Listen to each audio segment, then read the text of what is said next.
So as a form of recap, we started with our primary resources and a very quick walk through Holy Week. Last week we did the Roman imperial government, kind of a background, historical background of the imperial government, and a look at what we knew of Pontius Pilate, the Roman prefect of the province of Judea. Now we are going to walk into the Jewish authorities and the life in a Jewish way of life in the first century. So what we're going to do today is we're going to look at the political makeup. We're going to look at what the religious makeup of Second Temple Judaism, and then we will find our way into the scriptures themselves and take a look at a couple of the key figures in their role in the scriptures. So, we start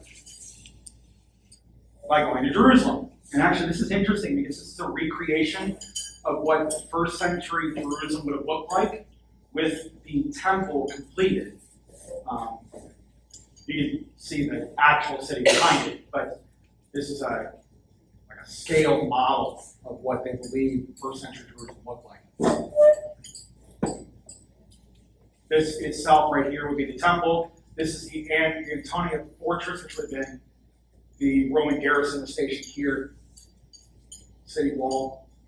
And this would have been this is the Holy of Holies, which in Scripture was considered the footstool of God himself. So God's presence, in a way, was found inside here.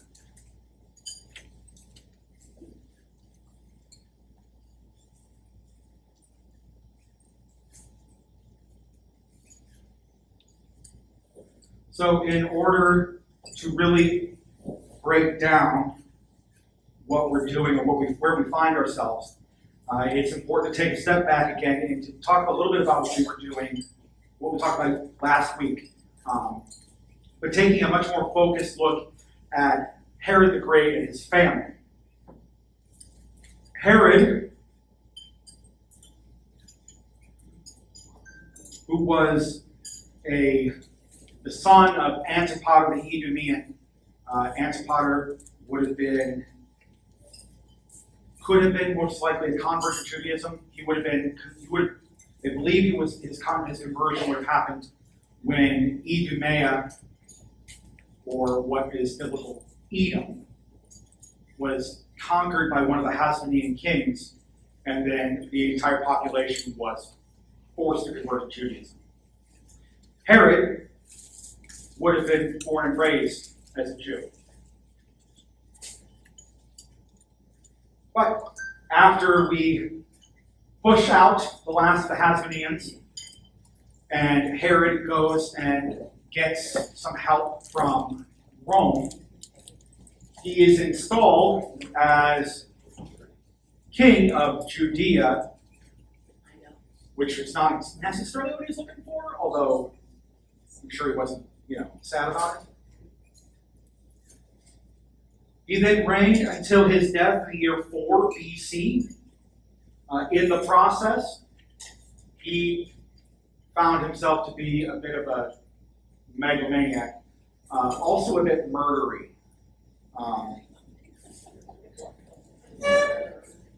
He was ruthless in the face of political opposition, to the point where he had his own sons and one of his wives murdered, executed, because they had what Hasmonean royal blood. And that represented a threat. After Herod's death, his kingdom is divided into 4. We have Judea, Idumea, and Samaria forming the core of the territories that was that was given. Then you had Galilee and Perea, which were given to a second son. Iturea, Galenitis, Trachonitis, Auronitis, but this area here is given to a third. And then, his daughter gets this and this. This territory, which is modern day, which would be the modern day part most of the Gaza Strip. And then this part, which is modern day Jordan. Up there, it's labeled Phoenicia, was all part of the province of Syria. When you hear Decapolis in the scriptures, here it is. We call this period the Herodian Tetrarchy. Tetrarchy again means rule of 4. 2/4, 1/4, 1/4.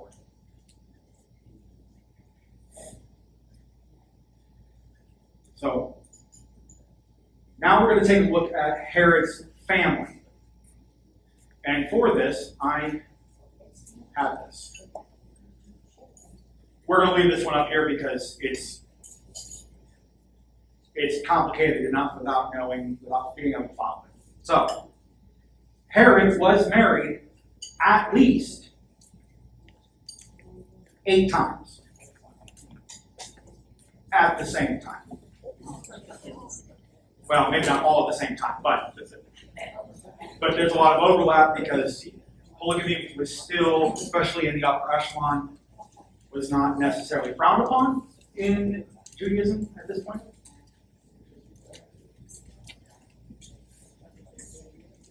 But for our purposes, the 4 wives of Herod the Great that are important are here. 5, I guess it's 5. Doris, Mariamne, the first and second, to differentiate between the 2. Malthus and Cleopatra, which is conveniently labeled not the Egyptian woman.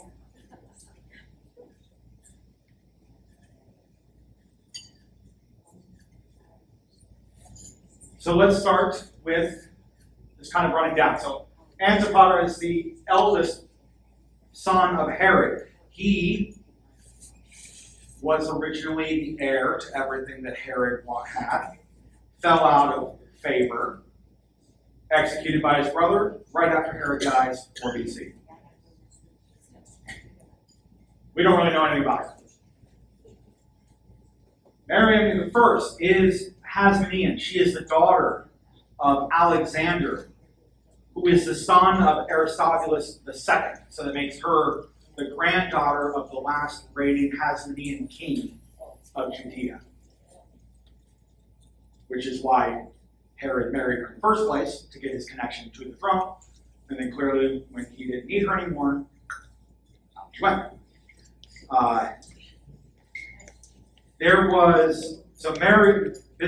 Mariam had 4 kids, 2 of which are not here. So she had Alexander, Aristobulus, Salampsio, and Cyprus. The last 2 were daughters, which apparently you don't need.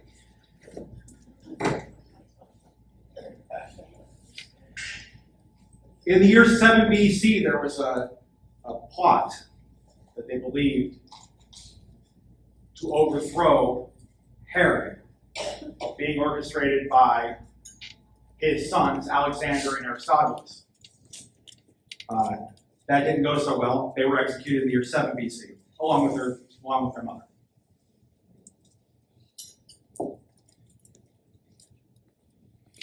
Aristobulus married his first cousin, Bernice, and had 5 kids, 3 of which are here, because they play an important role.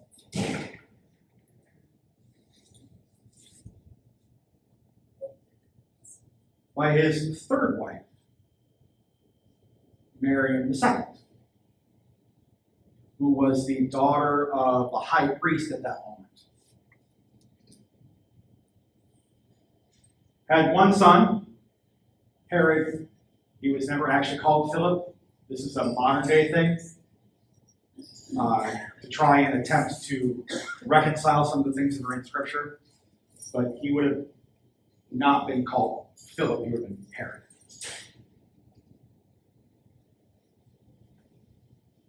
With the death of Alexander and Aristobulus and the disinheritance of Antipater, Herod, marked Philip I, became Herod's heir until the 2 weeks before Herod's death, when Herod disinherited him because apparently his mother knew of a knowledge, or had knowledge of a plot to kill Herod, and he doesn't like that. So his wife is not killed, but out, and her son Herod is disinherited. He moves to Rome with his wife Herodias, who is his niece. Yes. It's royalty. Where the rules are made up and the points don't matter.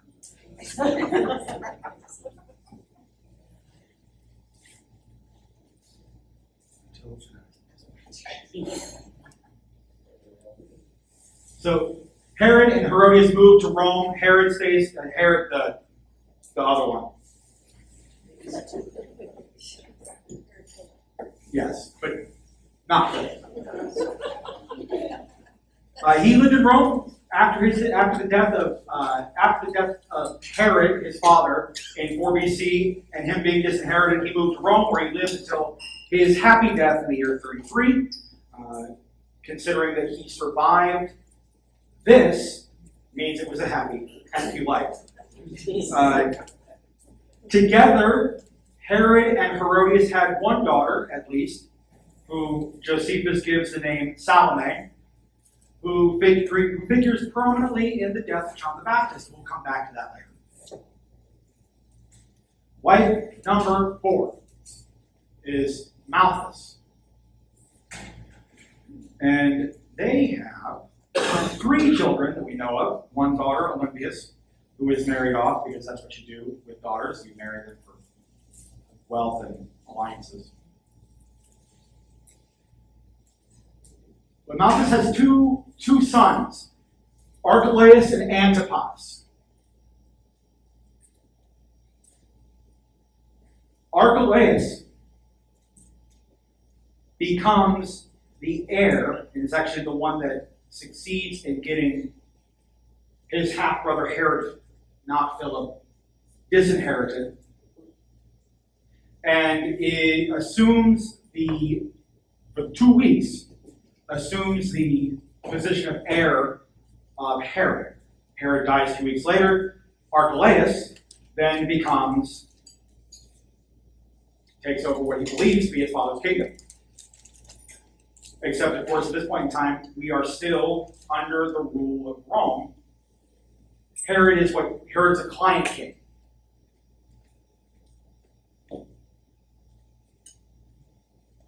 Which means, to be a client king means that there is a certain overlordship. He rules in his territory. He governs. He makes decisions based on local home rule type things. For all intents and purposes, he is a king, except he's got to answer to Rome if the emperor doesn't like it. Rome set up a number of these territories, or established a number of these vassalages in a way. And in fact, Judea itself kind of looks back and forth between being a Roman province and being a client kingdom. Basically, yes. So it's like a puppet regime, or like a friendly type government. They are. It's hard to describe in modern political terms because of the dynamic and the fact that the emperor in Rome was in Rome, and that was a really far way away back then. So you did have a number of prerogatives that you were allowed to do. It's the same problem that Pilate has when he becomes the prefect of Judea, is that with his immediate superior not in Syria, he runs into a lot of issues because there's really no chain of command there. It's back in Rome, and Rome is really far away from Jerusalem at this point in time. I mean, it's still the same distance, but like travel, and there's no 24-hour news media.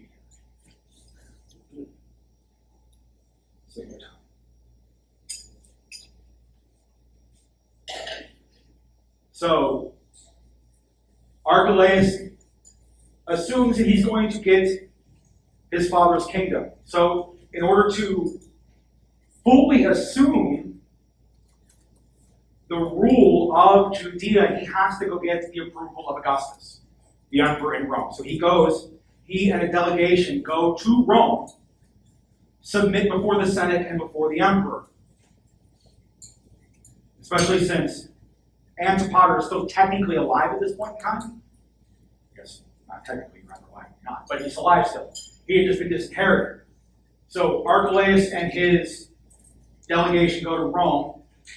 Augustus and the Senate recognize that last minute Herod was absolutely in his right mind, even though he was 75, and on his deathbed fine.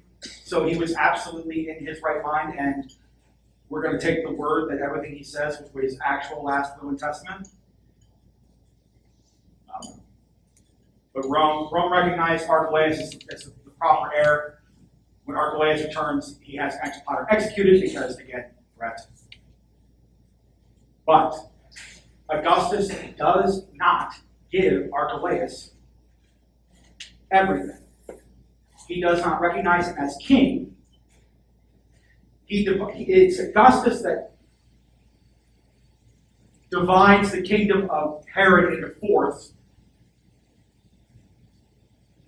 Archelaus gets half, or two-fourths. He is not named king, he is named the ethnarch, which is a Greek term. Arche, rule, ethne group. So Archelaus is named the ethnarch, which, again, he still has a number of prerogatives as the leader, even over his sister and his two brothers, but just not the royal dignity.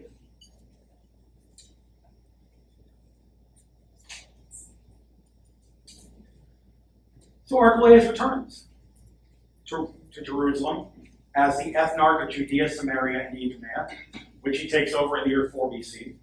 He reigns until the year 6 AD. In the intermediate time, right in the very beginning of Archelaus, so we call him Herod Archelaus and Herod Antipas because to emphasize the dynastic succession, they both took that name as well. So they would have been named Archelaus and Antipas. They both took Herod as a regnal name to connect them to their father. And you see it kind of all through it.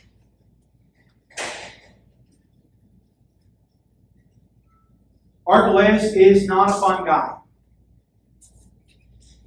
In the very beginning of his reign, Archelaus has 3,000 people in the temple slaughtered. They had gathered at the temple to mourn, although it was a political mourning, the death of 2 of the teachers of the law and 40 young people who were with them. They were executed at the end of Herod's reign. They demanded justice for them. They also demanded the removal of the current high priest because they wanted someone more pious, which I don't really know what that entails, but there we are.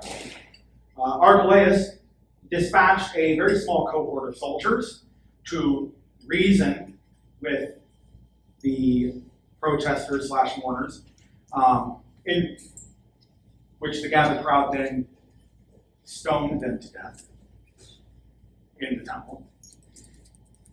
And the story goes that they stoned them to death and then immediately returned to their sacrifices as if nothing had happened.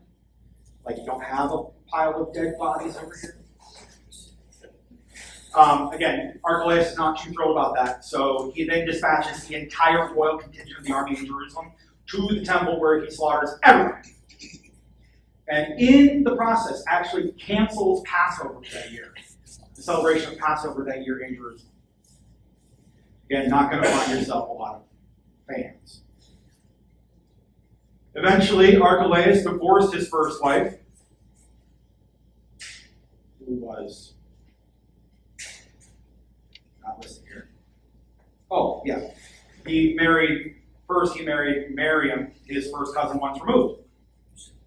The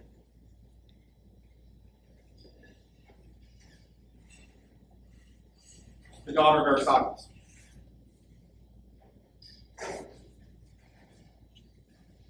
No, sorry. Yes. The daughter of Aristobulus. So not once, his first cousin. I guess it would be his niece. Married his niece.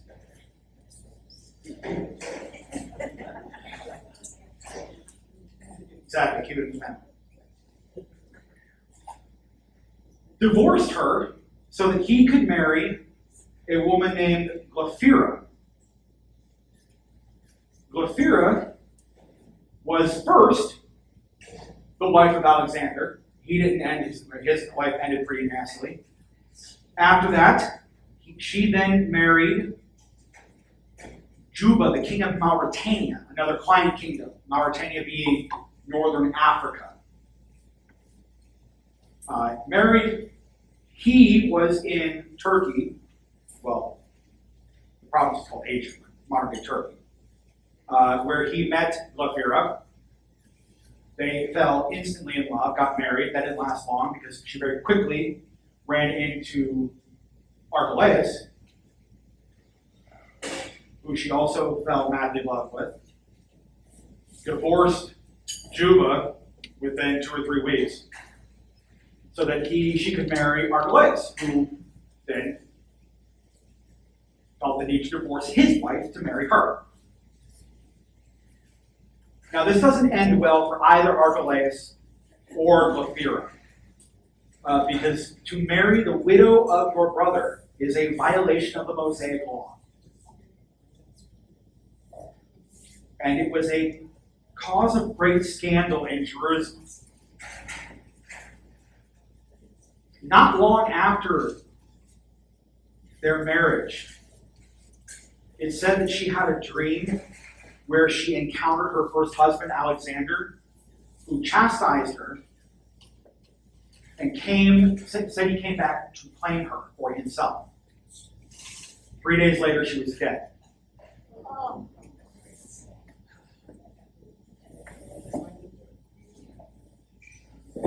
On top of this, his second wife is dead. So this is about the year 6 AD. Second wife is dead. 10 years of absolute, intensely cruel rule. The people of Samaria and Judea have now had enough. They've appealed to Augustus. Augustus now deposes Archelaus, and it is then that we have the establishment of the Roman province of Judea. Quick question. You just said it was against Mosaic law to marry your brother's widow.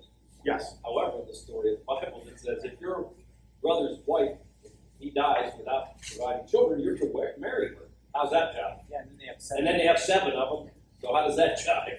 I mean, that was a quick marriage for one. So how did they have Well, kids? that, and so on top of that was the fact that her second husband was still alive, Yeah. So and so the second one. but she also, like Alexander, also had children.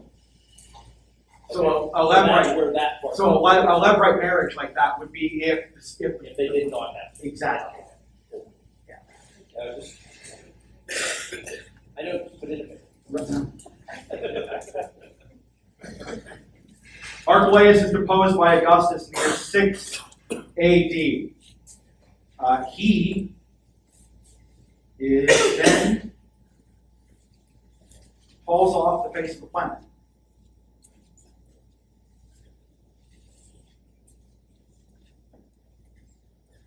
Don't really know what happened to him.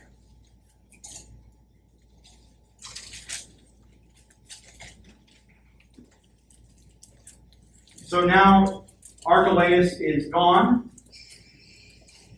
His territory is taken over by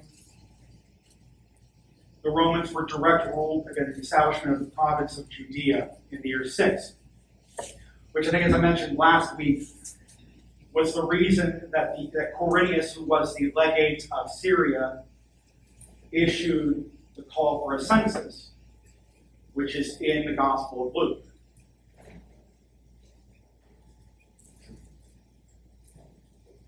Luke probably got the timeline a little wrong, but in theory, Jesus had to have been born before the death of Herod the Great, since it's Herod the Great that orders the execution of the massacre of the innocents. And that's a 10-year swing. So, here we are.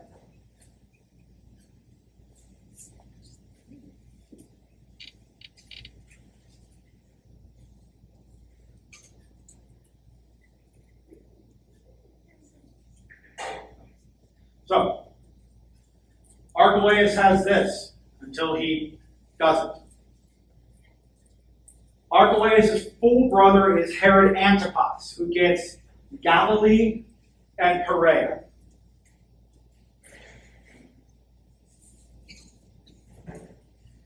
Herod Antipas is the one that plays the biggest role in the scripture, because he's still around when Christ encounters. He's around when Holy Week happens. So at the same time that Archelaus was confirmed as the ethnarch of Judea, Herod Antipas is confirmed as the tetrarch of Galilee and Perea. What Antipas does is in the area of Galilee, he is the one that completely renovates the city of Sepphoris, which is near Nazareth. He also constructs the city of Tiberias, which sits on the shore of the Sea of Galilee, in which he named in the honor of his patron, the Emperor Tiberius.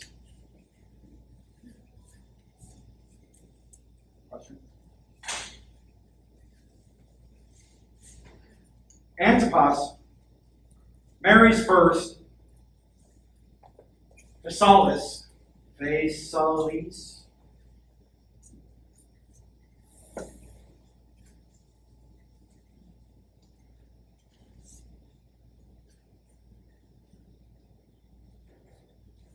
who is the daughter of the neighboring king of Nabatea, Aretas IV.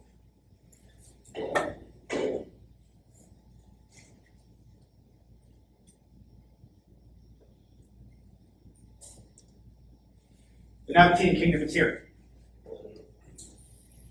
It is under the influence of Rome, but it is still technically independent. Unlike Herod, who was fully under Rome's authority. It's in the Roman sphere, but not under, not subject to Rome's rule. Mostly, still at this time, it is one of the it's a buffer kingdom between the empire and the other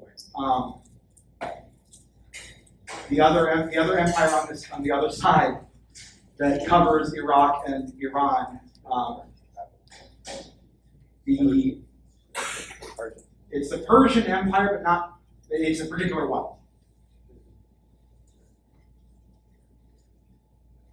It'll come. It might have been the Parthians. That's it. It's the Parthian Empire. It's the Parthian Empire. The Parthians are the ones that are coming. So they are considered, they're a buffer kingdom, so it's like a buffer state, so that they're wedged between the two, but they're allowed to stay, if I can't have them, then you can't have them. Along the border of Perea are a number of areas of dispute between Antipas and Aretas. So, you marry the daughter, smooth things over.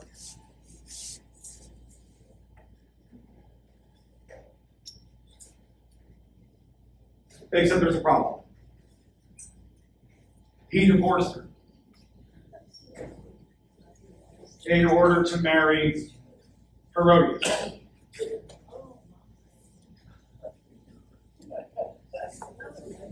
Who is the daughter of his half-brother Aristobulus.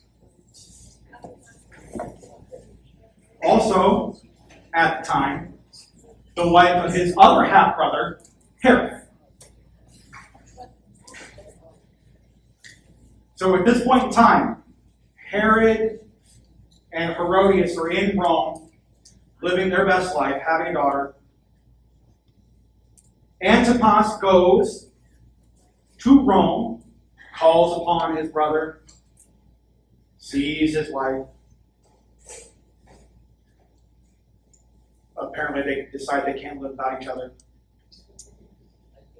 Herodias divorces Herod, leaves him in Rome. Antipas divorces Phasaelus, I'm saying that wrong, so that they can get married. Aretas is not thrilled about the prospect that his daughter has been divorced by Antipas. And in fact, Aretas' daughter heard about the scheme that Antipas and Herodias were working on, that she left the capital, Tiberias, under a pretense, made it to the border of her father's kingdom, where her father's guards whisked her away to the capital, where she told him everything, which prompted a declaration of war on Antipas. Antipas was soundly defeated. So, this is also where we get John the Baptist's entrance on the scene. Well, John's been doing his thing for a while.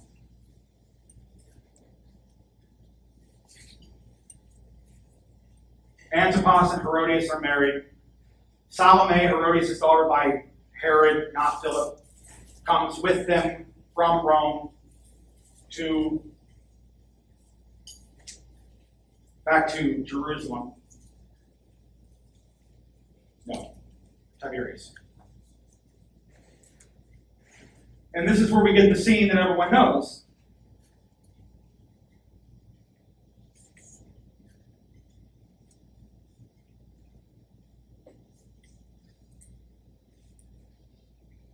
Matthew 14, 3-12.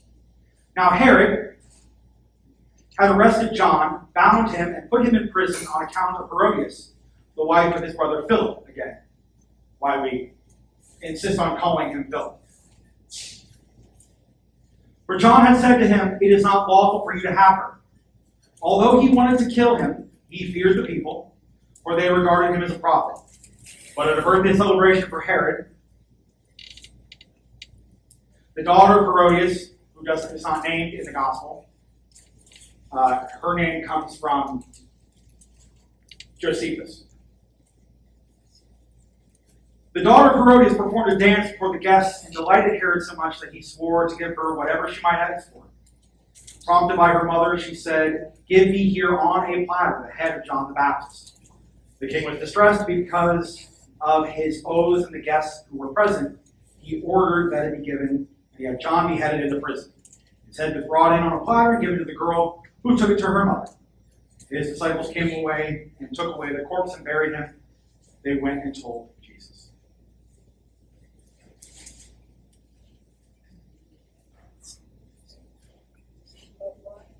Why did she feel that way about him? She felt that she praised John the Baptist, threatened by him?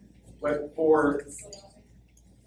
no, so Salome is the daughter of Herodias. Okay. So when in the scene, it's Salome who does the dance that delights her stepfather and uncle. How does that work?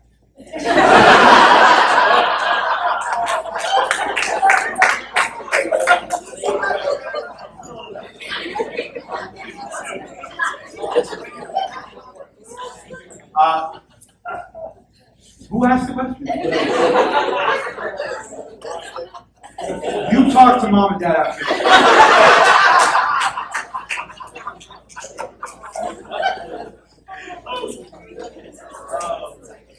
Yeah, so when after Salome had done that and Herod promised her everything, and in one gospel up to half his kingdom, it was she went to Herodias and said, "What do I ask for?" But why did Herodias like this?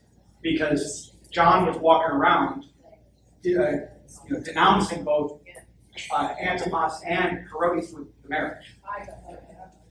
which was, again, not only was it already a scandal in Galilee, but having John, who the people are now following, who's a loudmouth, is making it 93 times worse.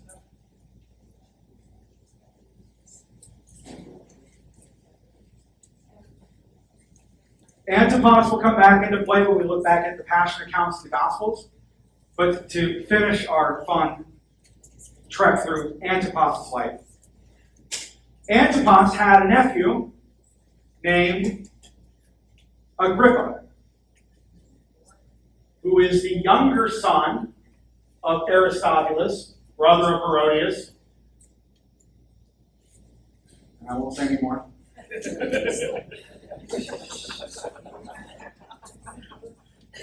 Agrippa had been raised in Rome.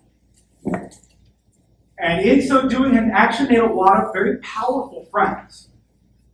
Not only was he very well known to Tiberius the emperor, he became good friends with Tiberius' son Drusus and Claudius, who was a great-grandnephew of Julius Caesar, through his maternal grandmother. So his maternal grandmother was a sister of Augustus.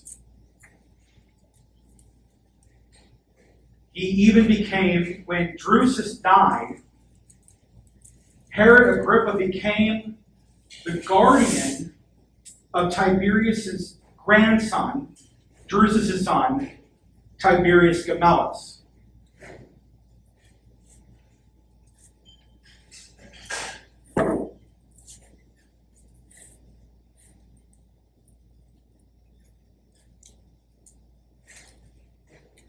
That's how you spell Drusus. Gemellus means twin, by the way.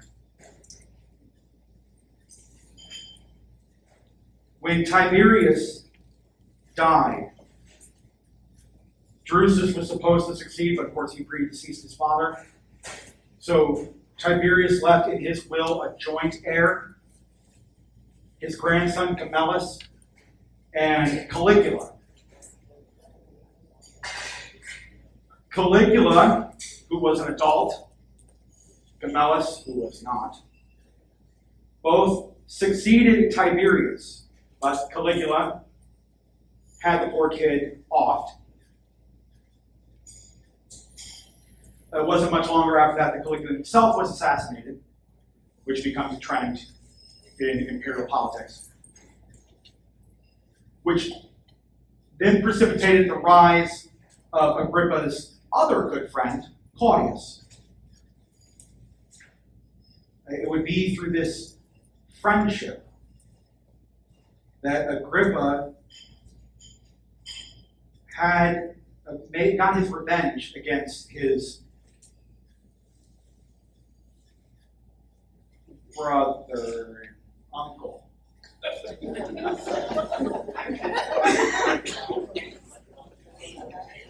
Against his uncle. During the reign of Caligula, Agrippa who at that time had already secured the inheritance of Philip, who had died. So by this point in time, so we're at about 39. So Philip died in 34. We're coming to him in a minute. By this point in time, through his friendship with the emperors, he received the share of Philip's share of the old kingdom.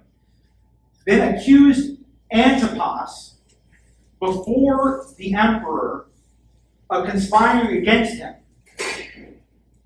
Caligula, who knew Agrippa, although not the best of friends, then deposed Antipas and sent him and Herodias packing all the way to the city of Lugdunum, which is modern-day Lyon in France, where they died maybe happy? Maybe.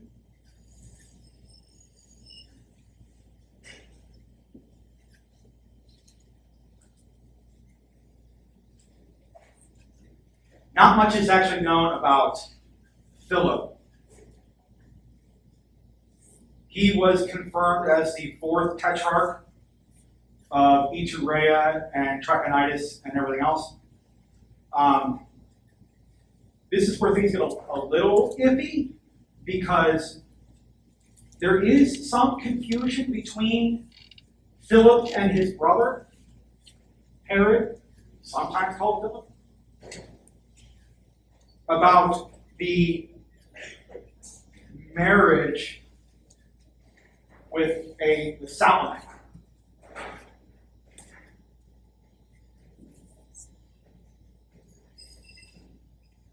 There's a strong belief that Philip married Salome, his niece.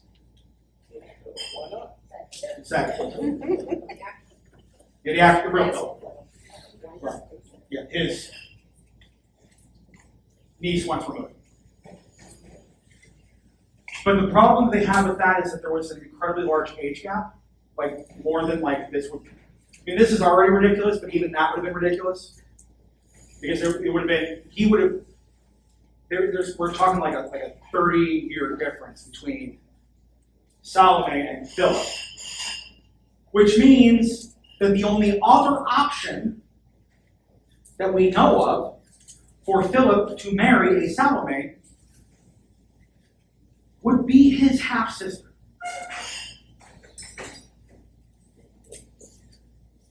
Who would have been nearly 5 years younger, which is much closer in age. However, despite all this, marrying brother and sister was frowned upon. There are standards.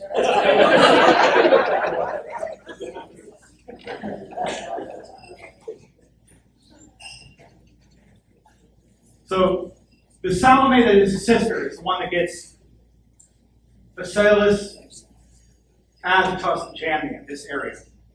That is then, after her, incorporated into the Roman province. So that one's probably not what happened.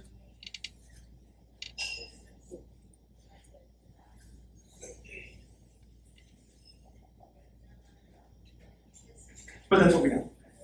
And we do know that Philip is the one that rebuilt the city of Panias, which was founded, it's a Greek town founded in the aftermath of Alexander the Great's conquest. He made it his administrative capital. It's in Iturea. And as one does, he named it after himself. Caesarea Philippi. That features in Matthew 13. When Jesus takes the 12 to Caesarea Philippi, who do you say that I am? Peter says, you are the Christ, the Son of the living God. That whole scene takes place in Caesarea Philippi, which Philip had rebuilt.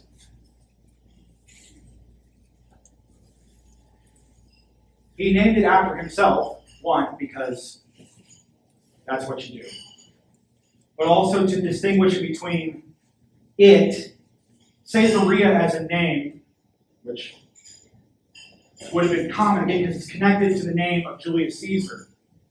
A lot of cities that we even today are rooted in that name. There is a town, there's a city in Spain, Zaragoza, which is it's a corruption of the initial name, of the real name.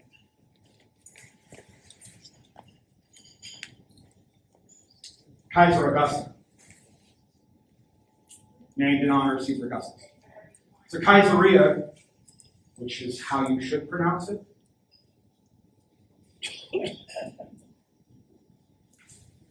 This is not Caesar. That's not addressing.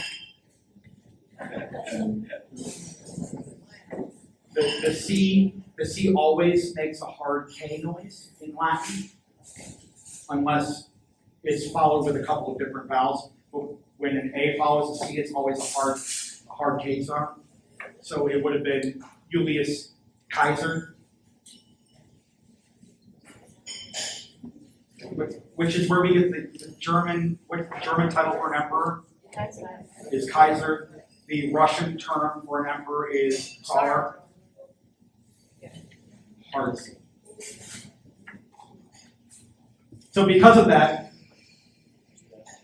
Caesarea or Caesarea was a very common name in town that had been founded or renamed. So Philip named it after himself to distinguish it from the Roman administrative capital of Judea, which was Caesarea Maritima, or Caesarea Maritima, which means city of Caesar on the sea. Maritima means maritime.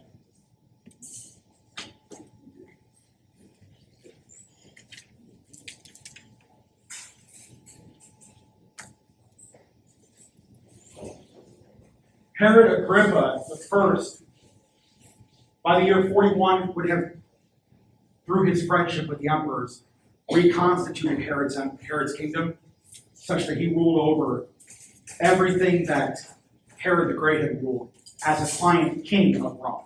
So the Roman province of Judea was suspended between 41 and 44.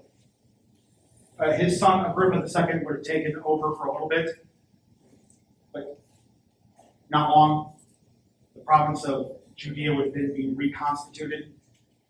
This time, instead of with a prefect, with a procurator, which is a lower rank governor, which is why we sometimes get the confusion of the rank of Pilate. In the Gospels, Pilate is referred to just generically as governor, but he would have been the first governors of Roman Judea would have been of the level of prefect, which is a higher level than what it would end up being before. But by the end, after the end of Agrippa's reign, which was a procurator, which is why in a lot of scholarship you'll see Pilate referred to as the procurator of Judea, which is not right.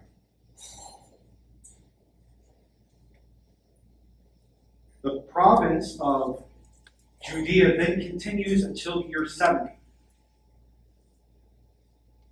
when there's a revolt the Jews lead a revolt in the year 69 to 70. That is absolutely crushed by the Roman authority, the Roman government. The army comes in. The city of Jerusalem is burned to the ground. The ground is then salted, which makes it, you can't grow anything. And then they moved the town a little bit further and built a new town called Aelia Capitolina, which is sometimes the Latin name of Jerusalem. The city of Aelia Capitolina, Aelia comes from the the name of one of the emperors, Aelius. Capitolina refers to the Capitoline Hill in Rome, particularly the temple to Jupiter was on the Capitoline Hill. So it was a city that was dedicated to the emperor at the time, and it was dedicated to the king of the gods of the Roman pantheon, Jupiter. The temple was burned in 70. It has not obviously been rebuilt. The Temple Mount in Jerusalem today is the remnant of the Second Temple that was built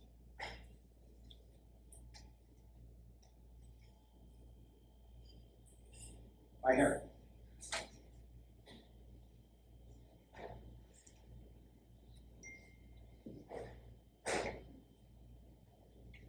So those are the Herodians.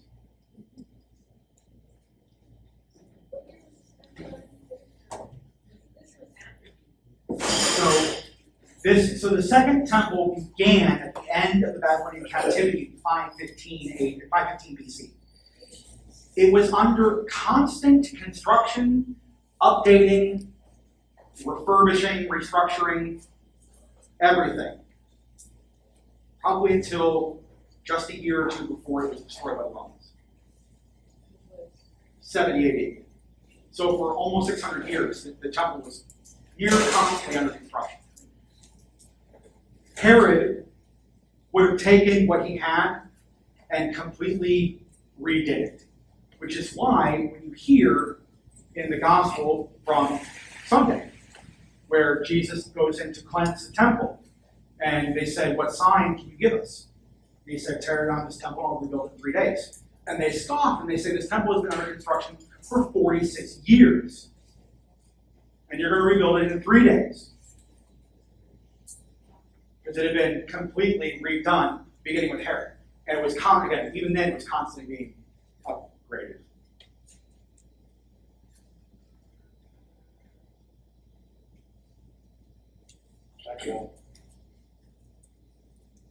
So I was actually going to ask about what you just said, the 46-year quote in Matthew there.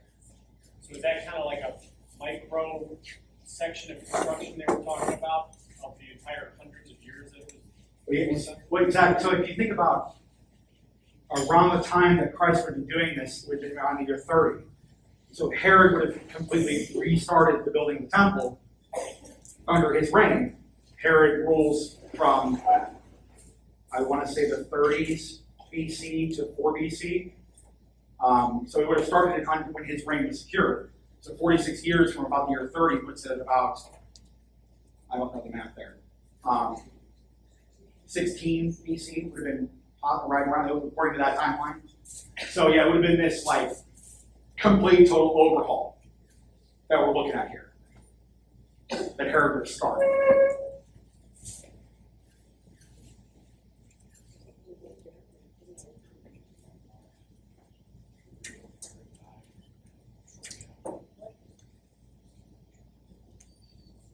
He was old. Yeah. So is there any reason that Herod died right after the massacre of the innocents? He would have been in his 70s, which would have been a normal lifespan for someone. That's I think one of the things we get. The average lifespan, even in the Middle Ages, was something like 30 years old.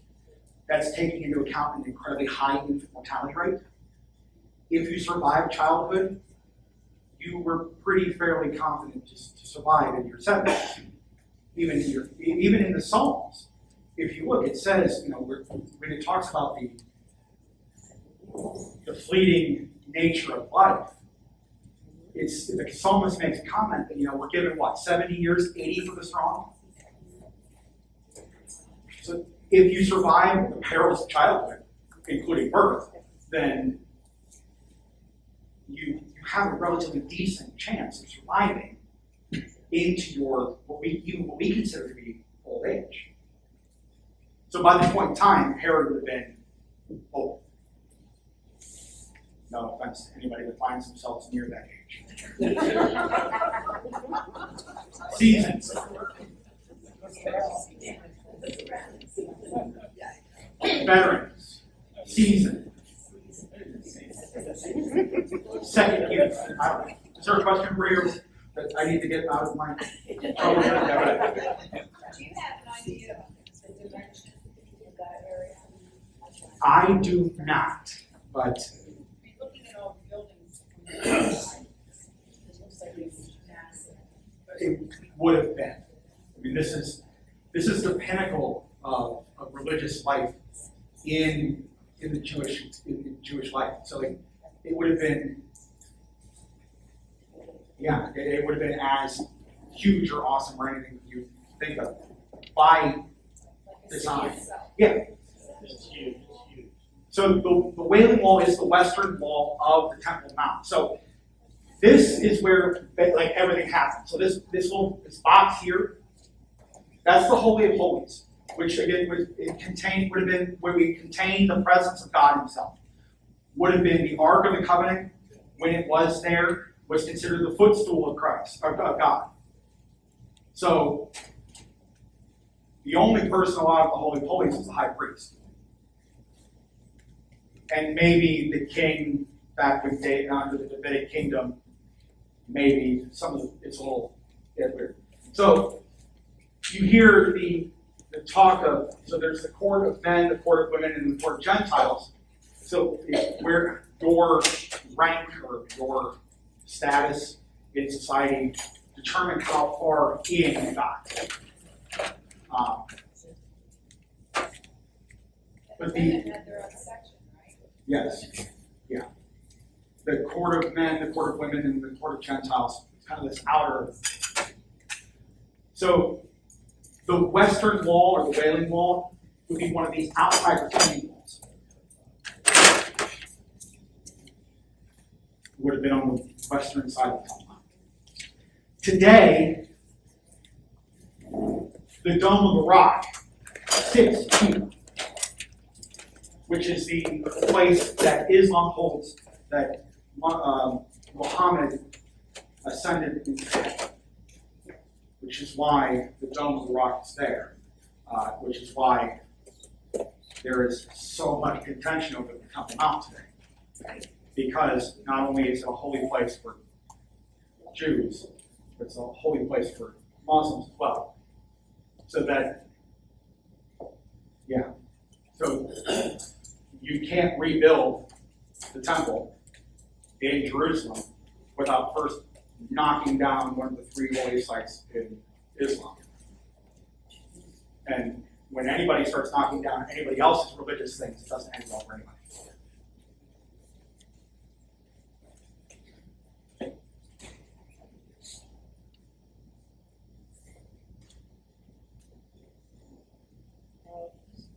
I heard that it was in the court of the Gentiles where they had set up the money changers selling livestock. That was one of the reasons also Jesus drew them out, because that was supposed to be the place for the Gentiles who were not Jewish to come in and worship God. And they were taking that space away from them. Right. Yeah. Yeah, so that's pretty much it. So, nothing to add. Thank you. All right.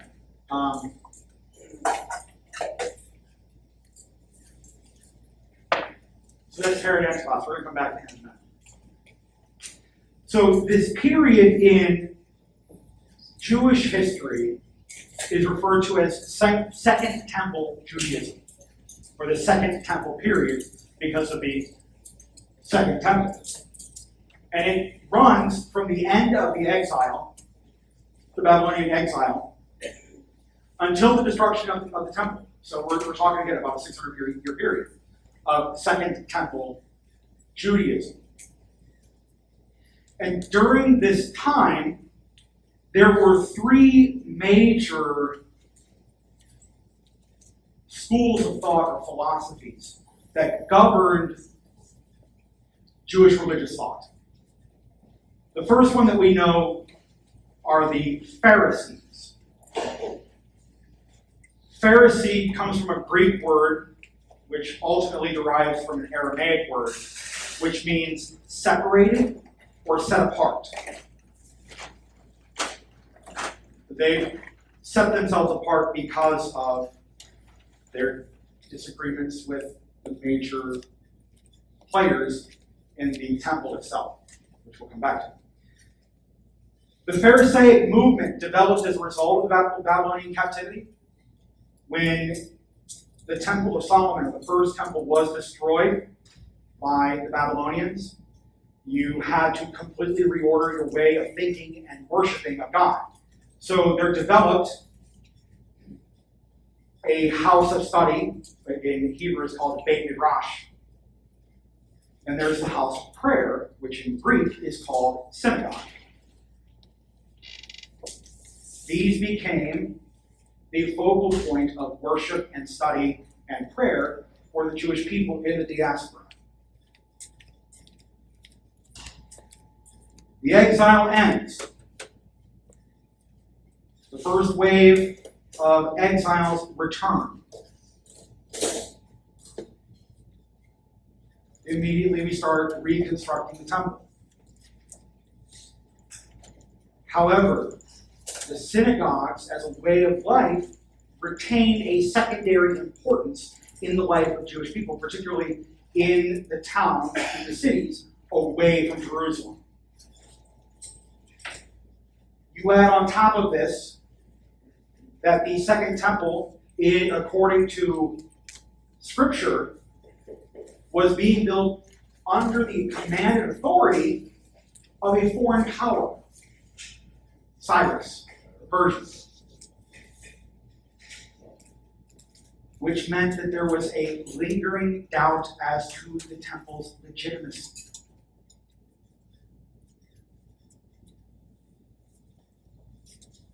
With the rise of the Hasmoneans, the priestly caste was when that first wave came back. The heir of David, Zerubbabel, son of Shealtiel, he is the heir of David's line in Babylon, is sent back to Jerusalem, but is not given the title of king. He's given another Greek title.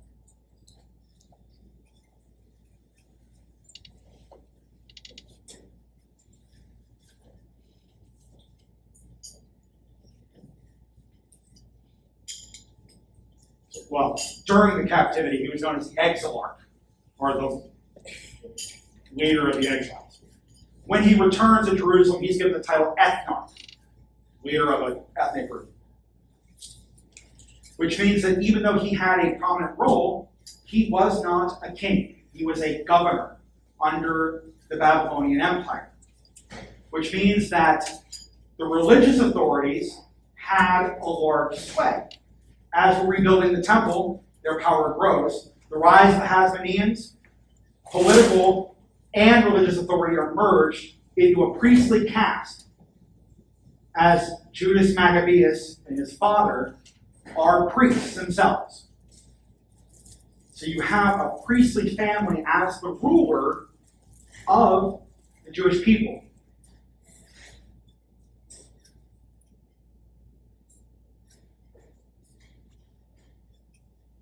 Which means that now the Pharisees who are around become the focus of philosophical opposition to the Sadducees, who represent this governing authority.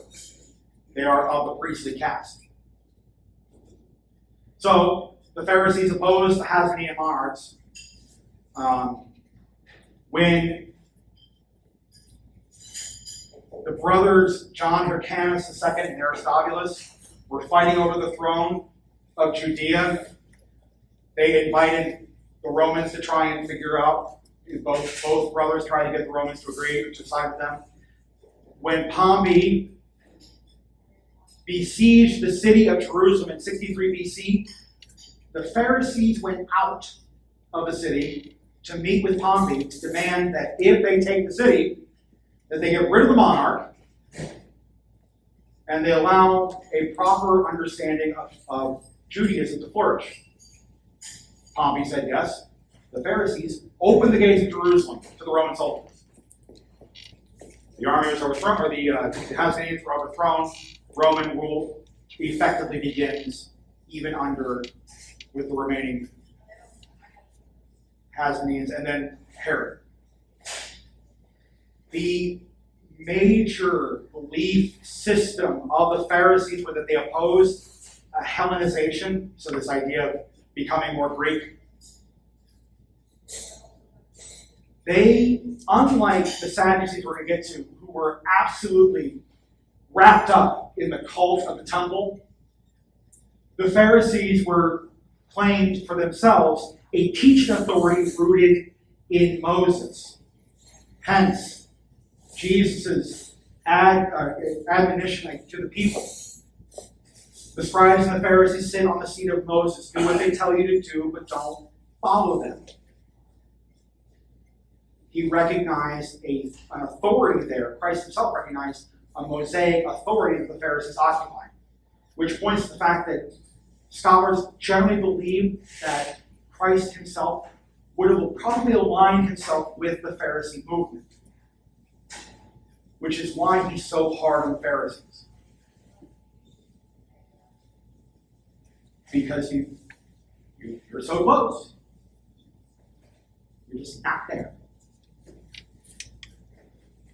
The Pharisees were also incredibly strict in their interpretation of religious law,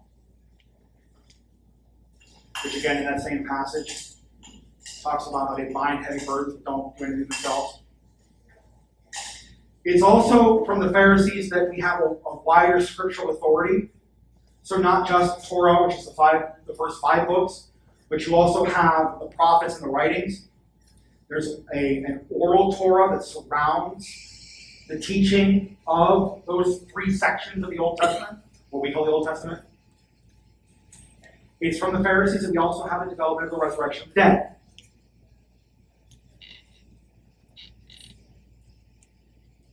And because of their opposition to the royal authority, they tended to be more populist, definitely had a much bigger, better opinion. They were more loved by the crowds, the common people, I guess is the word I'm looking for. And even though it's not the right word, they tended to be a bit democratic in their approach. But that's about the most, that's the only real word I can approximate that. When the temple is destroyed in 70, it meant the death of the Sadducee influence, which means that Pharisaic Judaism was left as the last major contender or school of philosophy, school of thought. Modern rabbinic Judaism, so the major form of Judaism today, is rooted in Pharisaic Judaism.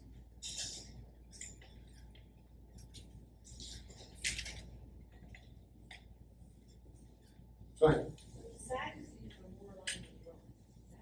Yeah, they get there. So they're They did. So the Sadducees, which are the next group,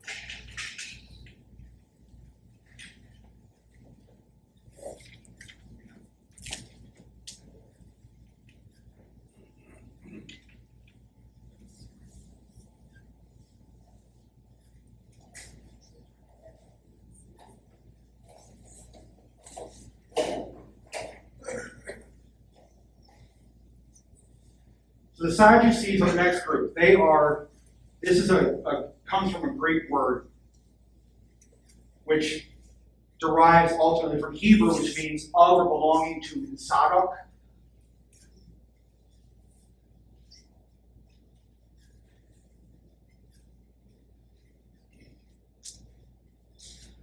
Zadok is descended from Eleazar, who is the son of Aaron.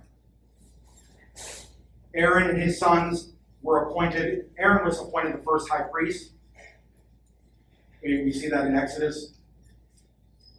Zadok, who is a descendant of Eleazar, the son of Aaron, is appointed the first high priest by Solomon after the construction of the temple. So they claim an affinity, or they belong to the house of party of Zadok, the high priest. So yeah, this is the party of the priests, political party of the priests.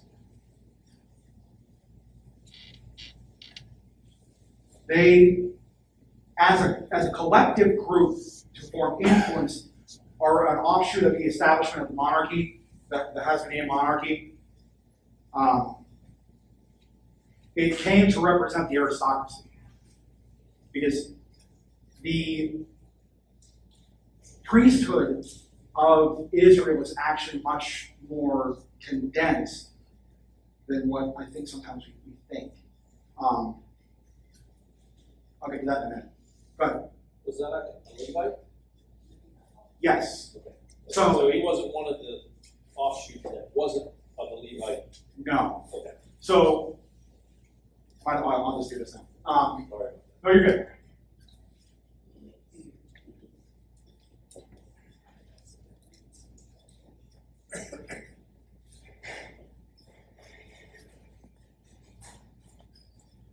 In the Exodus, the tribe of Levi is set apart by God for certain to perform religious services for the entire nation of Israel. And because of that, they are not allotted a land area of the promised land.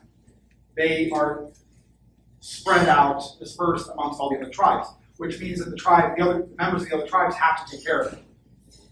Moses and Aaron's actually Moses' older brother, are of the tribe of Levi.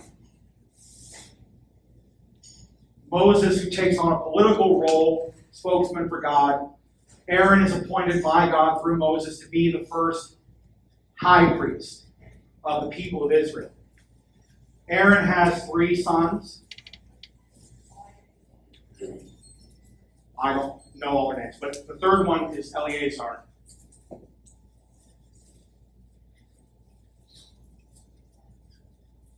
From him that we end up with Zadok. So what ends up happening is the Levites have certain duties that they perform in the temple, but it is not priestly duty. They sing, they play music, they carry things. It's the Levites that carry the Ark of the Covenant.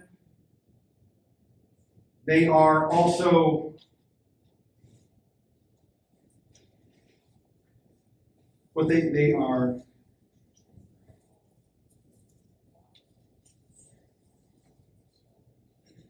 they're the ones that also serve as the guards of the temple. So it's they sing, they play music in the temple to aid in the worship of the priest. So every priest is a Levite, but not every Levite is a priest. The priesthood is reserved to the descendants of Aaron. The high priesthood comes to be reserved to a number of families who can trace their lineage back to Zadok. So the high priests at the time of Jesus' crucifixion were really of the Sadducees. Yes. And the high priests at the time were actually doing God's will. In a way, yes. In a way, sacrifice, holy of holies, Yes. right? Yeah. But did both the Pharisees and the Sadducees support the crucifixion? There would have been, well, that's interesting. We'll actually come to that in a couple of sessions later. But the last section is going to deal with some of the minor players. But it's, as with all things, we're talking about groups without nuance.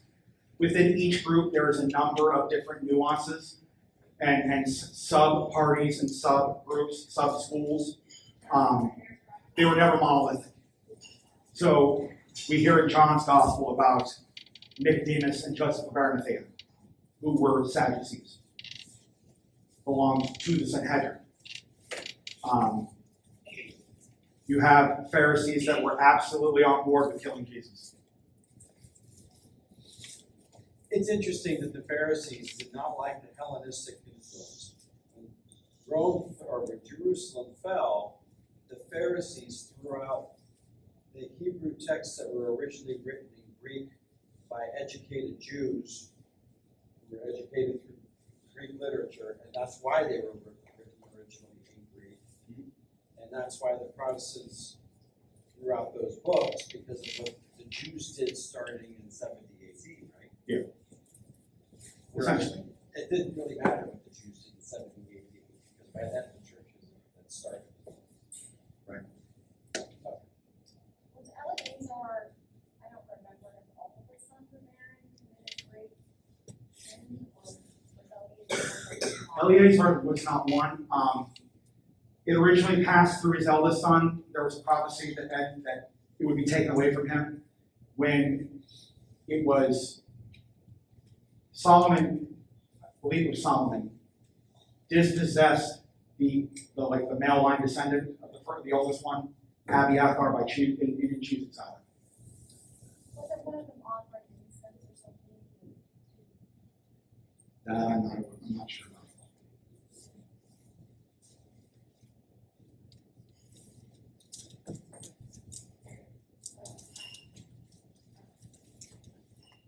So the Sadducees themselves, as a group, would have been more supporters of Hellenized Judaism.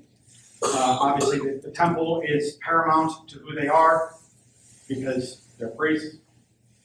It's the only place of divine encounter. They also were the ones that only believed in a written Torah, so none of the other stuff, just the 5 books of Moses. They also rejected the resurrection and even rejected a lot of understanding of afterlife itself. The last group are the Essenes, which comes from Greek, which is probably a corruption of what they would have been called, which comes from Hebrew. It means doers or makers of Torah, which is the designation that they gave themselves, how they refer to themselves in the Essene community in Qumran, who were the producers of the Dead Sea Scrolls, which we believe to be an Essene community who did that. They were probably a splinter group from the larger temple cult who found the high priesthood of Jonathan Aphis to be illegitimate. He would have been this was in the very beginning of the Hasmonean kingdom. The Essenes believed themselves to be the true remnant of Israel, embracing the true covenant with God. They left the city, found themselves in desert communities. The Dead Sea Scrolls, this is kind of interesting. The Dead Sea Scrolls reveal that the early leader of the community, only by his title, which is Teacher of Righteousness. There's a number of thoughts. The predominant one is that it may have been the legitimate high priest at the time that would have been overthrown for Jonathan to become the high priest. There's one person that thinks that the teacher of righteousness was John the Baptist himself. Because it's evident, based on what we know of John the Baptist and what we know about the Essenes, that John was probably, in his time in the desert, was probably trained in an Essene community. Which is why when he shows back up, he's wild.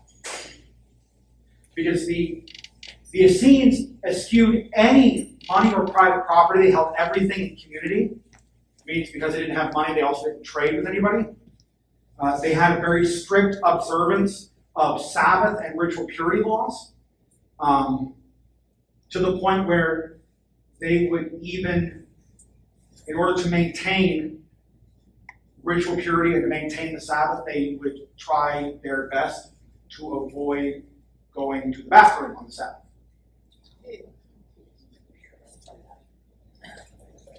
They were also meant to practice the strict control of their temper, never getting themselves over their anger. They were forbidden to swear oaths, and they were not allowed to offer animal sacrifice. What they did speak of, though, is that when the Messiah would come, he would institute a meal that would be sacrificial of bread and wine.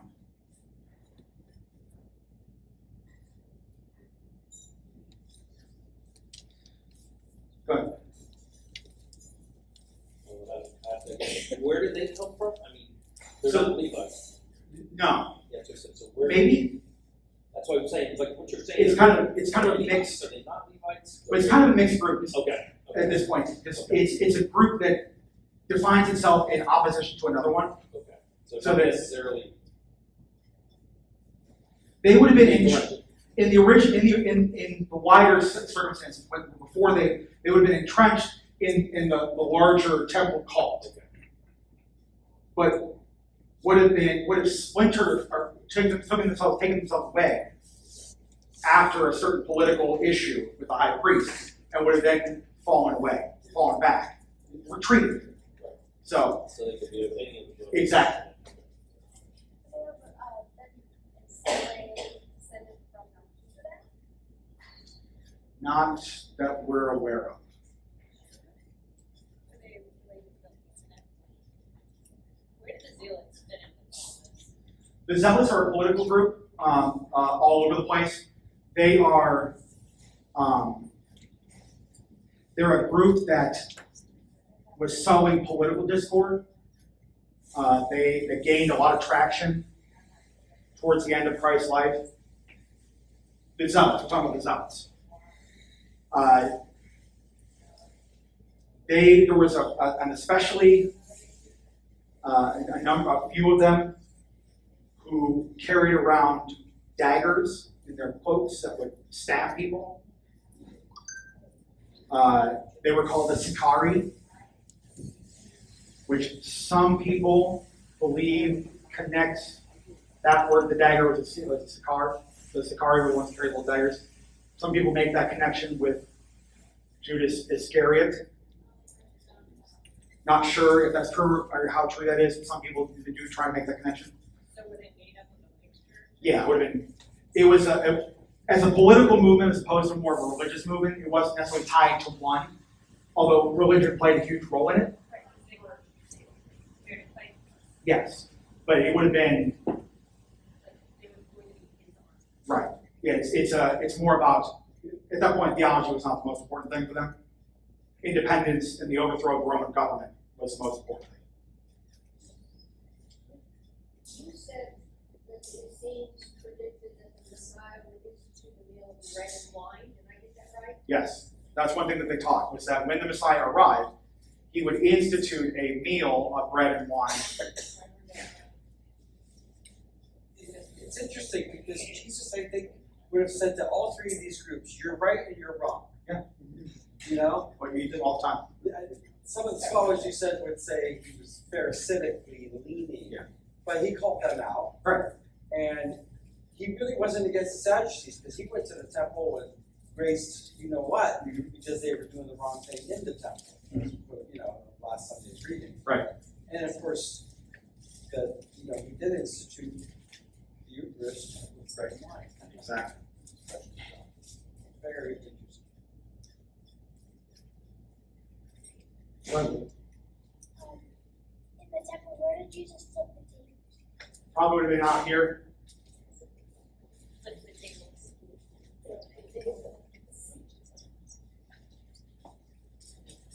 Yeah, it would have been towards the outer part. You mentioned it was what would have been called the court of Gentiles, which is outside of everything.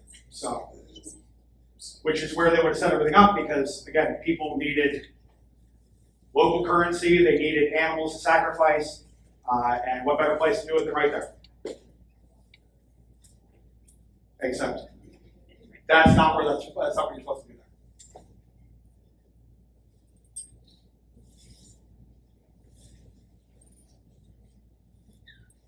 So Jewish religious society is kind of divided between these three major schools of thought. There are a couple of other minor ones like the Zealots that are floating around. When in the religious life of the people, not only did you have this system of worship, you then had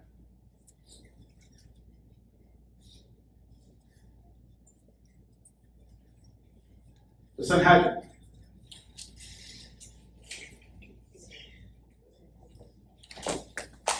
The first time that we have any sort of use of the word of the Sanhedrin is actually under the Hasmonean king Alexander Jannaeus, who, when he took the crown of Judea, calling himself a king, he presided over a court that he called Sanhedrin, which is rooted in a Greek word that means to sit together. Therefore, coming to a meaning of council or assembly. But we're really not sure what that meant for Alexander during his time. Could have either been just a body of priests and wise men, sages, or it could have been a political assembly, thus having legislative and judicial governments. However, it went away. The first known historical instance of the Sanhedrin is in the year 57 BC. Pompey comes to Jerusalem, throws it out. We establish Roman rule in 63. The legate in Syria in 57, Albus Gambinus, wiped away the political institutions of the kingdom and established 5 Sanhedra to govern the religious affairs of the Jews in 5 different areas of the former kingdom of the Hasmoneans. This developed, one of them was placed in Jerusalem. This developed a system of lesser Sanhedrin, plural, and the great Sanhedrin, which met in Jerusalem. The lesser Sanhedrin had 23 members. The great one had 71. This is based off of the call in Exodus, where Moses is governing the children of Israel, and it's becoming plainly evident that he's being overwhelmed by all the stuff he's getting. His father-in-law comes to him and says, "This is dumb. You're being dumb. Get some help." God appoints 70 elders to assist. I'm paraphrasing the Old Testament. God appoints 70 elders to assist Moses. You have 70 elders plus Moses is 1, therefore you get 71. When it is mentioned in the Old Testament, or the New Testament, unqualified as the Sanhedrin, they mean the great one in Jerusalem. They would meet every day on the Temple Mount in the Hall of Hewn Stones, except for Sabbath and on festival days. It comprised the priests, Levites, and lay Jews, ordinary Jews, who could prove a pure enough lineage, such that their daughters could marry priests. Because a priest could not marry anyone of mixed ancestry. So that's how that's who was allowed to sit in the Sanhedrin. You would also have a mix of Sadducees and Pharisees in this assembly.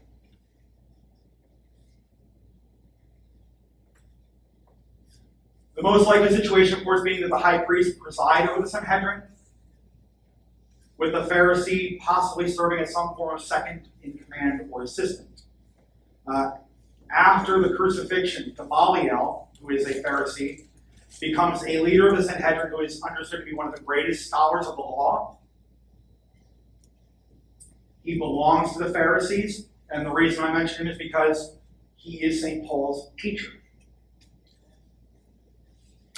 Gamaliel also appears in Acts of the Apostles, chapter 5, 17 to 42, during the trial of Peter and the apostles. And Gamaliel is quoted in verses 38 and 39 as saying, we don't need to do anything with these people. If it's of man, it'll go away. If it's of God, we can't stop it anyway. Again, paraphrase. Under the Roman prefect, the Sanhedrin was a close collaborator of the administration.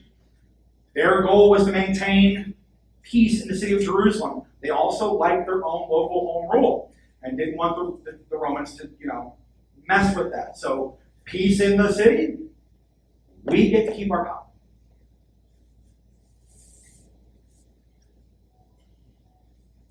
Given in the context, so then you have this being, so the Sanhedrin more than likely governed by the high priest.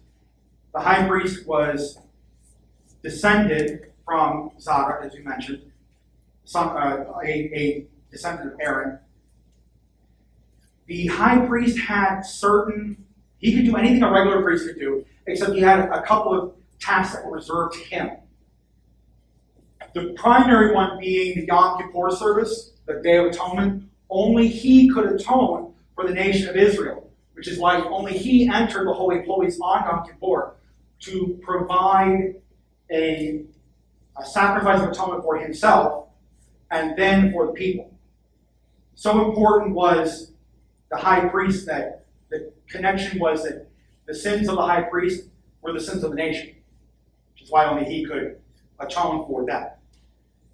He also offered 2 meal offerings a day for every priest. 2 together for all the priests, not 2 for each priest. He would do anything else. The high priest also had special vestments, and that was how conquering nations would control the high priesthood. Because originally, in the context of the Old Testament, suggests that it passes from father to son. Well, by the time that the Seleucid Empire arrives, so that's Antiochus IV and his empire, the civil government has arrogated to themselves the authority to appoint the high priest. And they do so again by controlling a number of things, including the vestments the high priest has to wear going into the Holy of Holies. The Hasmonean kings and then the prefects of Judea, like the system, keep the system.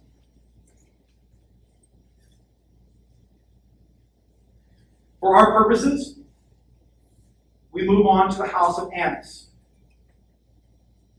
During the Passion of Christ, the high priesthood was controlled by Annas and his descendants.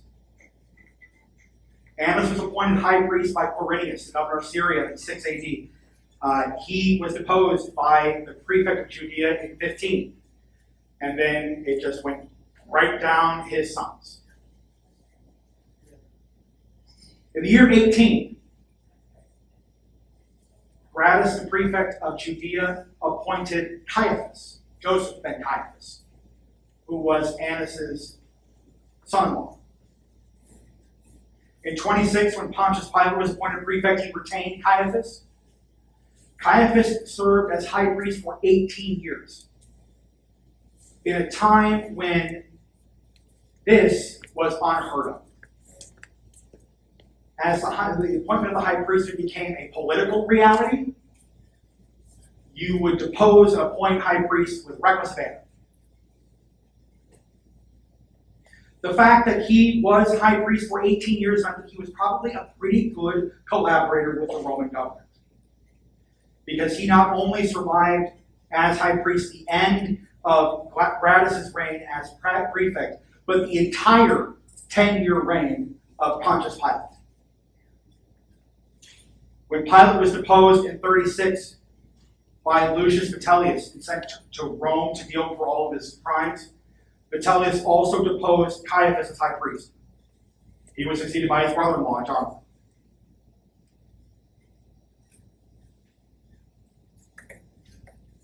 Okay, I'm going to move really quick through this because this is where we find these people in the scriptures. Herod Antipas.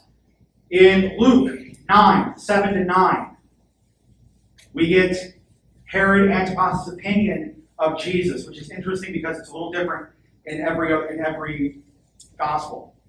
In Luke, Herod is curious about Jesus. In Mark, Herod is interested, thinks that Jesus is the resurrection of John the Baptist.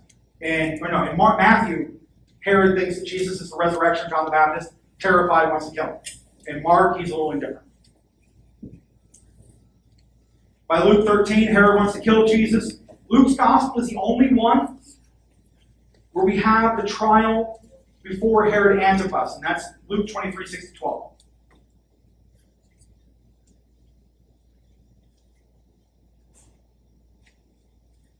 He becomes fast friends with Pilate, drops out of the scriptures.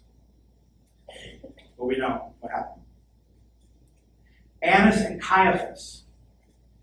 The final straw, the last thing that Christ did that was the tipping point for the ruling party of the Jewish people was the raising of Lazarus.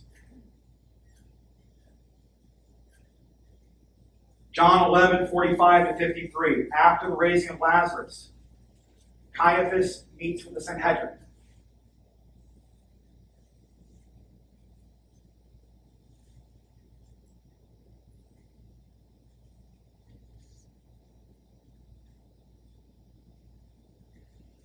The Pharisees convened, the chief priests and the Pharisees convened the Sanhedrin and said, "What are we going to do? This man is performing many signs. If we leave him alone, all will believe in him, and the Romans will come and take away both our land and our nation." But one of them, Caiaphas, who was high priest that year, said to them, "You know nothing, nor do you consider that it's better for you that one man should die instead of the people, so that the whole nation may not perish."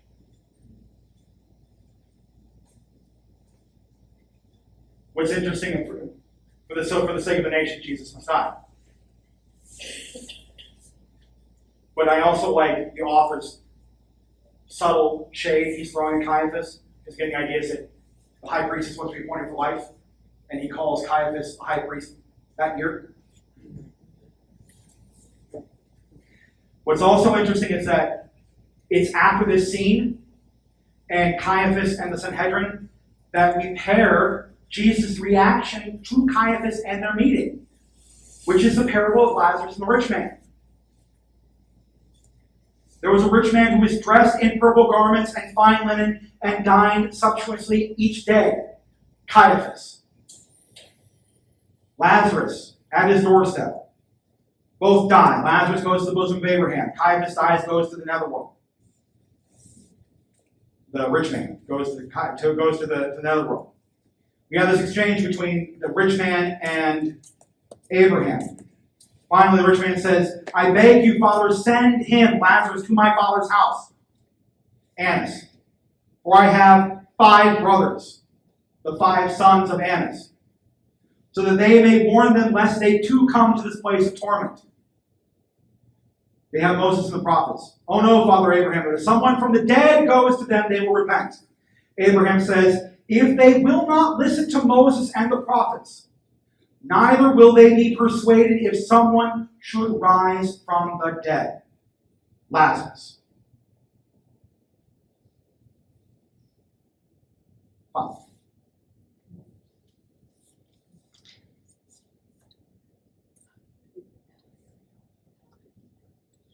It is only in John's Gospel that we have the first preliminary inquiry at the house of Annas. That's in John 18, 12 to 14, then 19 to 24.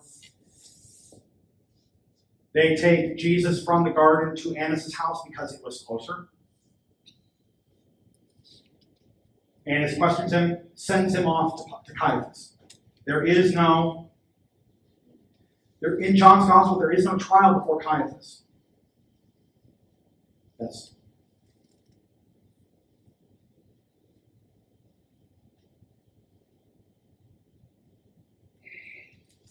So this is the trial before Antipas. It's a fresco in church. That's the Sanhedrin. This is the trial before Caiaphas, or the Sanhedrin trial. So in John's account, there is no documents, no words between, no detail about the trial in front of Caiaphas.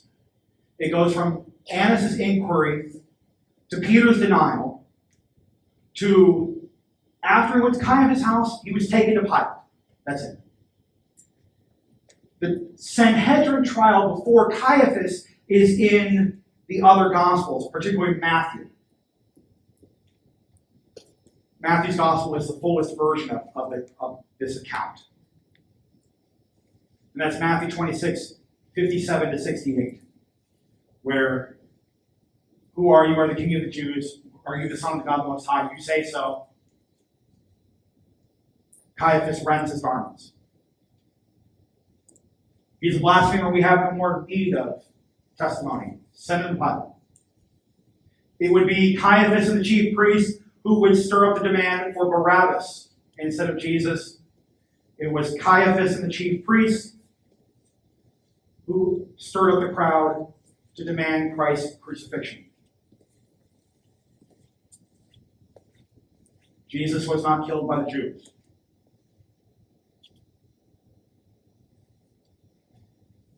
He was executed by the Roman government at the behest of political leadership that had a lot of problems with him because he didn't really like them. Caiaphas and Annas make one more appearance in the scriptures, and that's in Acts 4. Peter and John heal a crippled beggar in the name of Jesus. And then Peter goes on a rather long preaching tour of what about Jesus and the resurrection. They're hauled by the Sadducees before Annas, Caiaphas, and the rest of the Sanhedrin. And they're told to, and they want to know what they've done, why are you doing this? So they're cajoled and told to quit preaching in the name of Jesus. Peter tosses back that he's going to listen to God and not you. The priests threaten Peter and John a little more. And then because everyone knows about the healing, the miraculous healing of the crippled beggar, they can't do much anything else. So they release him. And they go out and they start preaching. Caiaphas drops off. Caiaphas and Annas drop out of the scriptural record.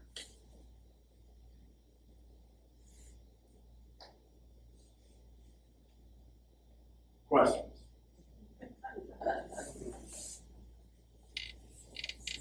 Caiaphas was certainly a political clever. Yes. When he says, to sacrifice one man for a nation, he was not talking about a nation. He was talking about his position in Jerusalem, I bet. Oh, absolutely. With regards to the Romans and how well treated he was by the Romans, because he gave them what they wanted. Oh, absolutely. Caiaphas wasn't stupid. I mean, again, the idea that he was high priest for 18 years in a time when, you sneezed the wrong way, you got deposed. You have to be doing something to maintain that, and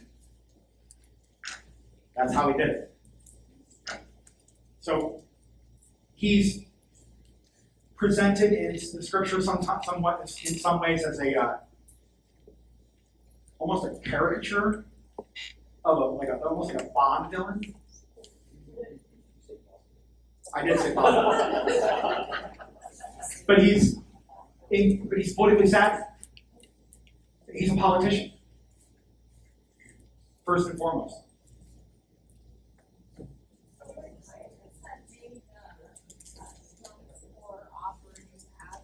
Oh yeah. So that he was Jewish. Yeah. Yeah, Caiaphas was Jewish. Through and through. You couldn't be a high priest if you weren't of male line descent from Aaron. This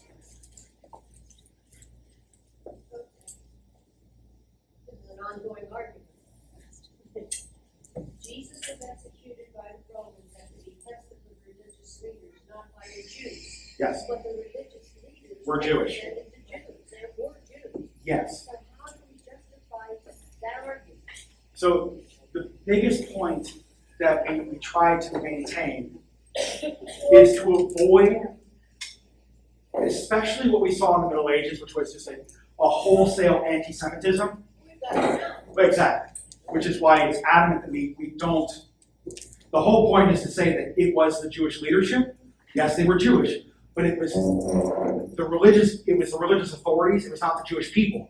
Now, John, in John's gospel, I believe it is the one where it says, crucify him, let his blood be on us, and the descendants, and our descendants.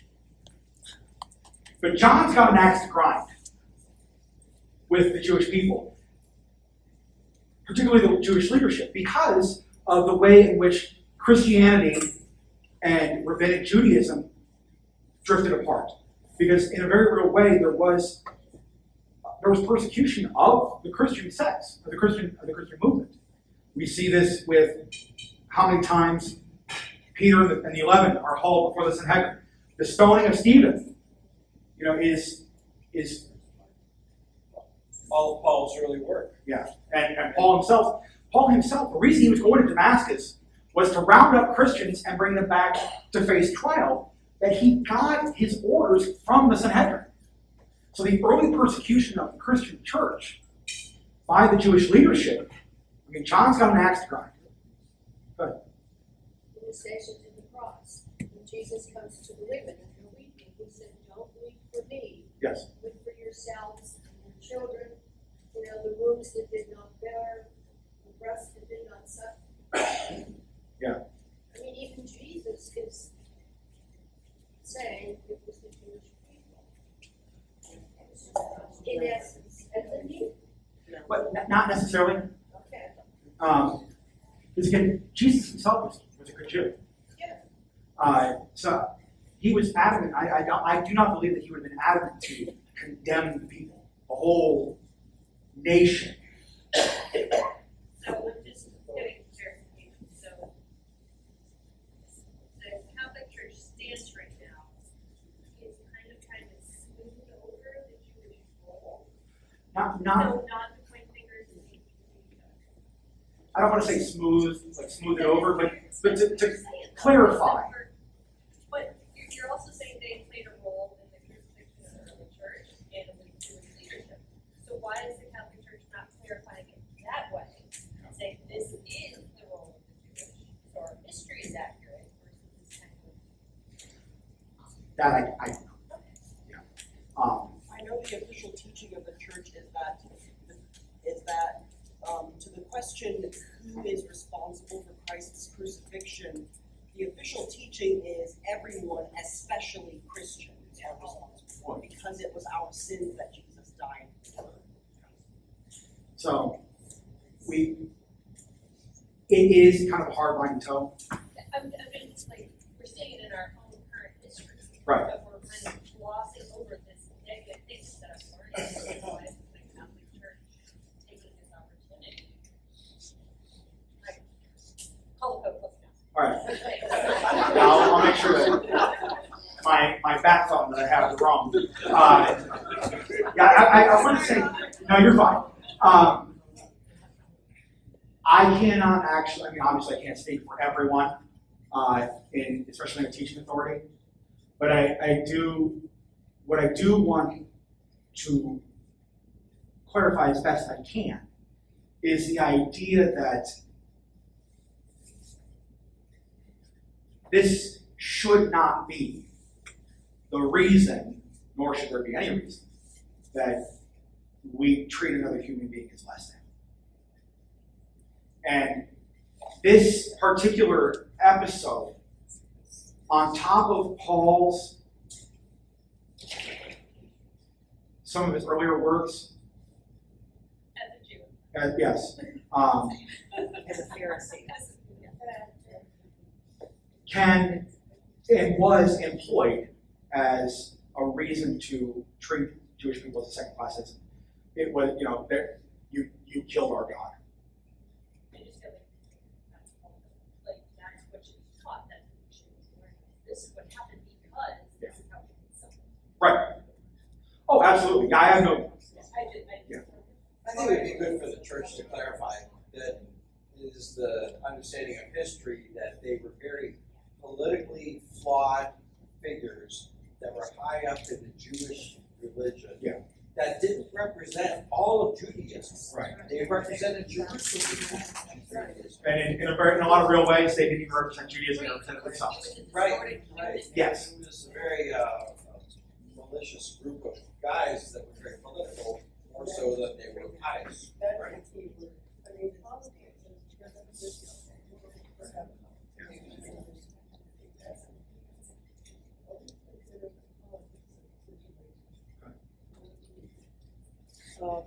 We look at Acts of the Apostles and the Apostolic Fathers, my own reading anyway. There were some Jews who did accept Jesus over Christians. Yeah. So they didn't all reject it at all. You know, the good amount of people who were Jews did become Christians, accept that message, proclamation of the gospel by the apostles and the disciples in Israel and later on throughout the Roman Empire. Oh yeah, absolutely. No, that's the earliest Christians were Jewish in and of themselves, and it would have been, and Paul's evangelizing efforts in the wider Greek world caused a major crisis identity in the early church, to the point where what we today call the Council of Jerusalem. What do we do with all of these the Gentiles that are becoming followers of the Jewish Messiah? Paul was the apostle. Yes. You know what's really interesting too is the magisterial authority of our church was a response to the fragmented Jewish hierarchy as well as Islamic's fragmented hierarchy. Depending on where you are in the world, which imam is talking, depends on how Torah is going to, or the Quran is going to be interpreted with regards to jihad and all this other stuff. Whereas the beauty of the church is that we have the magisterium. So it's not just the Pope, it's the Pope in unity with the magisterium. Right. And that's the beauty of that, I think, the response. Absolutely. Oh, well, I don't know, it may have already been said, I couldn't hear what you were saying, but, like you said, those guys are Jews. Yes. But they're not every Jew. Right. So, how many people that were following Christ were Jewish or Gentile? So you can't pin Jewish people did this. Some people that were Jewish led the fight, but they were doing it for political and, religious reasons to hold what they had. But that doesn't put the whole group on task. Like he said, the position of today is we're all responsible. Yeah. All of us. Because if we don't sin, he's not on the cross. Period. In like the first 200 years, Christianity was not called Christianity. Right. It was called the Way, which was within Judaism. Wasn't it like the 200s that there was a council that threw us out? We're not sure if the Council of Judaea really happened, but there was a point in time in which there was it may not have been quite as clear cut as that, but there became a point when it was, we were severed we away. were no longer considered under the umbrella of Judaism. Right. They would go to synagogue, Yeah. scripture, but they would the rag. Right. They met on Saturday for Sabbath, Sunday for breaking bread.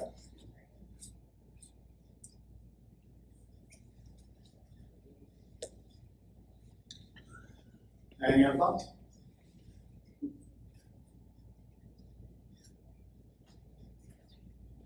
Well, if this has been as entertaining for you as it has been for me, next week we'll be dealing with the followers of Jesus. Not just us, the original followers. Thank you.